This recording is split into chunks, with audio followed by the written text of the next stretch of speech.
If we can't grow food, we can't feed Canadians. If we can't grow food, we can't take our integral role in feeding the world. It is that simple, Mr. Speaker. And the Liberal policies are pricing Canadian agriculture out of business. Now, they've also announced recently at COP in Scotland that they're going to put a cap on emissions and fertilizer use. There are real consequences to this decision, and they want to reduce it by 30%, a number that they just grabbed out of the sky. They did that with no consultation with agriculture, no consultation with stakeholders, no consultation with agribusiness. They just picked it out of the sky. And now it's up to you, Canadian agriculture, to try to meet that standard. Well, there's real consequences to that. According to a study by MNP, the 30% reduction in fertilizer will cost our economy about $48 billion by 2030. $48 billion. What does that have to do with each province? Let's go with canola and wheat. In Alberta, that's $2.95 billion gone. Saskatchewan, $4.61 billion gone. Manitoba, corn, $1.5 billion gone. That is funding and money and revenue that has gone out of local communities and rural businesses and rural economic opportunities.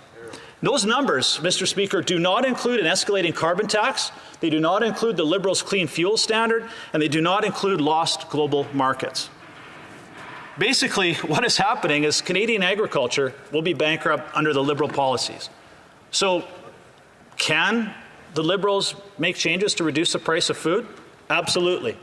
Back off from their ideological policies that are devastating one of our most important industries. But it continues to get worse.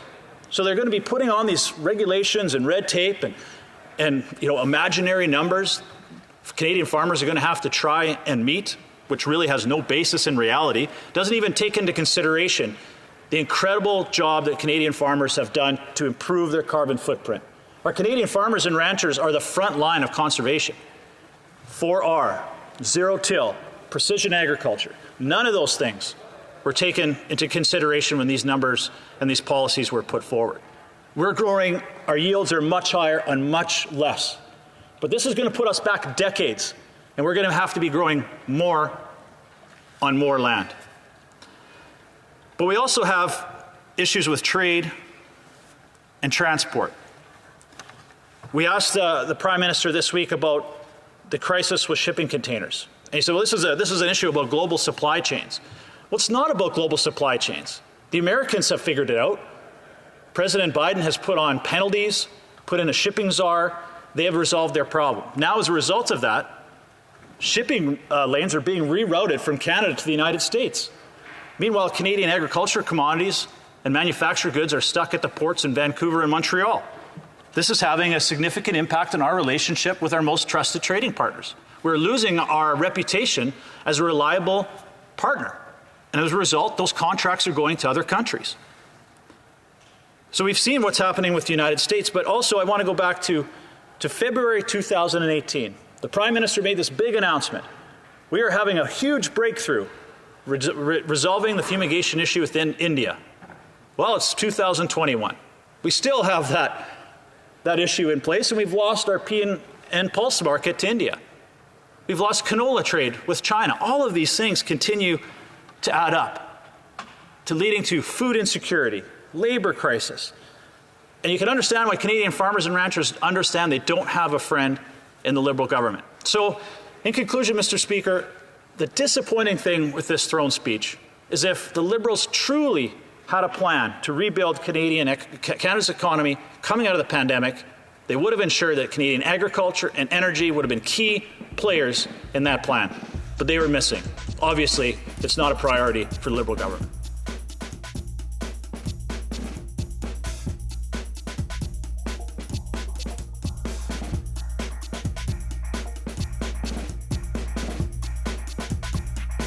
Question et commentaire. Questions and comments? For Winnipeg North. Mr. Speaker, pre-election, it was myself, met with the Minister of Agriculture in the province of Manitoba, where we talked about the floods, and both of us had the opportunity to visit a cattle farm. Post-election, again, the Minister of Agriculture is in Winnipeg, and we're at Merit Foods, where we're expanding markets for a state-of-the-art company.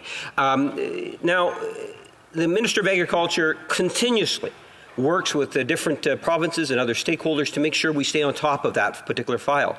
My question is more so in regards to this member and other members now that have talked about the price on pollution, or carbon tax as they refer to it. I'm having a hard time understanding and following where the Conservative Party is in on this issue. It wasn't that long ago in which they were actually quite honest. They said, we are against carbon tax. And then, just prior to the last election, their newly minted leader said, no, it's okay. We support a price on pollution, or a carbon tax. I'm hearing the Conservatives now seem to be taking yet another flip-flop. Can they tell us, the House today, what is their position on a carbon tax? Do they support it, or do they not support it? The Honourable Member for Foothills. Mr. Speaker, we support working with our stakeholders to ensure that they have the resources they need and the policies in place that are going to ensure that they can still be successful. By putting on a 170-ton carbon tax, by putting on a 30% cap on fertilizer use, by not addressing a storage container crisis, by not addressing the relationship with our most trusted trading partners, these are the policies that are devastating Canadian agriculture. That is not a path forward. In contrast, Conservatives are ensuring that we work and meet with our stakeholders to know that they have the policies in place to be successful.